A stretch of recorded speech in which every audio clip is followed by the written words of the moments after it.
Hi, I'm Teresa, and my husband has stage 4 cancer. Again. I've been down this second road for over a year now, after our first bout over 6 years ago. If you are a caregiver to a loved one with cancer, this video is for you. These are 6 tips I wish another caregiver had given me when my husband was first diagnosed. They're not only going to help you be a great caregiver to your loved one, but also be a great caregiver to yourself.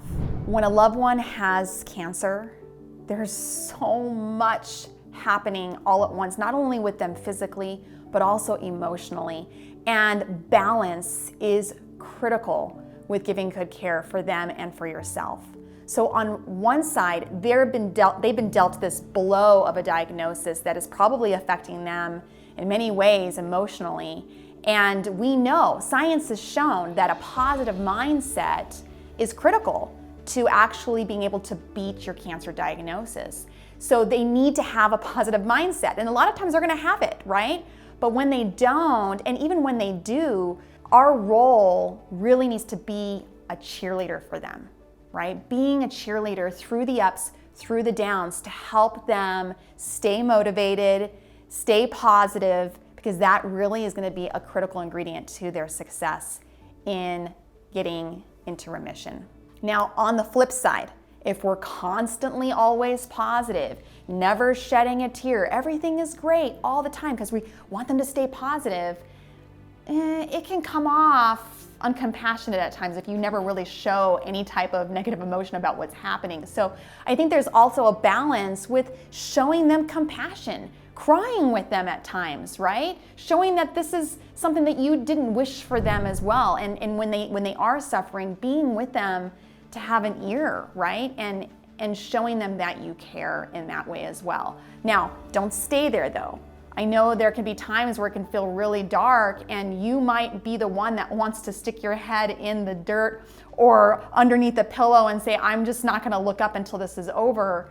But that's where our strength needs to come in, because they're not gonna be able to do all the things they need to do to heal if we as caregivers are the ones numbing ourselves and hiding because we're just so sad and broken through the process too. So we need to then get that strength to wipe our tears and get back out to being that cheerleader that they need. Now, as a caregiver, there's a lot of caring that we have to do even outside of just being a cheerleader, right? I mean, depending on what's happening with our loved one and how much they're affected by the physical and emotional effects of cancer, we are often going to be doing a lot to help them. And it really does take a lot of selfless care, right? Selfless service. You know, cooking, often cleaning, helping them with their schedule so that they can have time to rest, right? Doing a lot of things that they maybe would have been able to do perfectly fine themselves before, but now because of their treatment schedule, because of the physical effects of their cancer and so forth, they may not have that time or that ability to do all of those things, and that's where we step in and really help them out. Now, this is so important to their healing, but on the flip side, okay, going back to this balance, when we spend all of our time caring for them because, you know, we love them, right? And we want to help them, many of us, especially those of us who I think are naturally inclined to want to be caretakers, it's just part of our nature, we can forget to take care of ourselves as well. And if we're not putting our mask on, we're not going to be able to be good caretakers for them. So making time for yourself is so important so that you can fill your cup so that you can then go and fill their cup too. So a few suggestions: making sure that you have opportunities throughout the week to take a break, right? Maybe having someone else come in and help out if it's a full-time job for you, or taking moments, you know, when they're resting and they're away to like go cry it out in the shower, right? And just get all that out of your system, right? Going to counseling is so important too. Counseling for yourself, because you're gonna probably go through emotions as well throughout this process that you're gonna need to navigate through. And having someone that you can talk to is really important to making sure that you are feeling balanced and having the strategies and the boundaries to be able to be a good caretaker, yet also take care of yourself.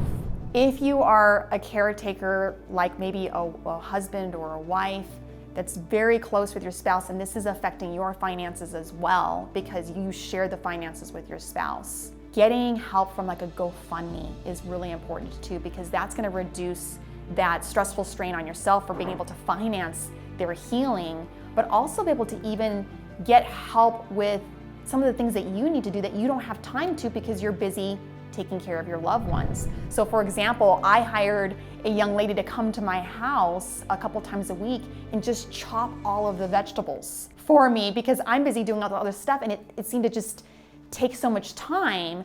And it was huge for me because then I could go and make dinner for my husband, and I had all of the veggies already chopped and ready to go, so I could make a very healthy dinner for him that's cancer fighting without spending so much time just trying to prep everything. Finally, fighting cancer is a balance of both science and a lot of, I would say, spiritual and emotional side of the battle too. So these last two I think are really important. One is you gotta be a researcher. Your loved one may be a researcher too, they may not be. And oftentimes I find that some people are just so emotionally distraught over what's going on with them that there's almost a block that prevents them from really digging in and researching what's going on. Maybe they don't wanna know, right? Maybe they're afraid of what they might read or find out. And so as a good caretaker, we wanna be the ones to research everything that we can about our loved one's diagnosis, about what they have, what's working, what's not working, what are treatments that have been proven to be really effective, what is not, what's the prognosis for this. Some things you may want to share with them, some of them you may not want to share with your loved one, but you know, so that you can set things in place and help them be able to really have a chance at beating this cancer in a powerful way. Now, of course, that's all science, right? Science and research and so forth. But there's another side to this battle, and that is the spiritual side of it. And so my last tip for you is to be a prayer warrior for your loved one. There's a whole other realm of power and responsibility and so forth that plays a role in this. And so being a prayer warrior and knowing that there's a place where God can step in on this, where miracles can happen, where guides and wisdom can come to us because of the prayers that we have made. And not only just prayers for our loved one, but also prayers for ourselves, right? Prayers for ourselves that we can have that wisdom and that compassion and that love to be able to get through this with grace and dignity, and being able to have our loved one beat this cancer and be able to really look at you and know that you played such a vital role in that process because of your prayers, because of your research, because of your positive outlook, because of your compassion, right? Because of your selfless care, but also your understanding that you need to take care of yourself as well. So it takes a ton of balance, but I would say if you can do these six things, you're really gonna be a powerful caregiver to your loved one.